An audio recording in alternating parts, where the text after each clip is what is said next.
এখানে আরও একটি ড্রেসে কাজ করব, সেটা ড্রয়িংটাই আপনাদের সাথে শেয়ার করছি। এখানে লেসটা দেখুন, এটা কুচি একটা লেস দেয়া, হালকা একটা টিয়া কালার, খুবই সুন্দর। এটা ব্ল্যাক কালার কাপড় উপর যেহেতু করছি, আমি এখানে সিলভার গ্লিটার জেল পেন দিয়ে ড্রয়িংটা করে নিচ্ছি। এটা 2 থেকে 5 বছর বাচ্চা পরতে পারবে এমন একটা সাইজে আর কি জামাটা করা।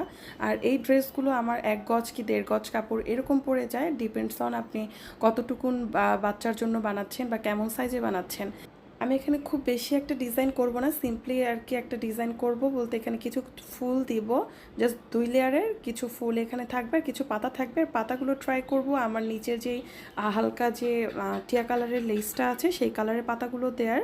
আর যেহেতু আমার কাছে সব এখন অ্যাভেলেবেল সুতাগুলো নাই, সুতা কিনতে হবে, তারপরে আমাকে ম্যাচ করতে হবে, তাই অনেক কাজও পেন্ডিং হয়ে আছে। ইনশাল্লাহ খুব তাড়াতাড়ি নতুন নতুন অনেক অনেক ভিডিও চলে আসবে। আর এটার ড্রয়িংটা খুব সহজ করে দেখালাম যেন আপনারা যারা ড্রয়িং করতে পারেন না তারাও ইজিলি ড্রয়িংটা করতে পারেন। আর এই ধরনের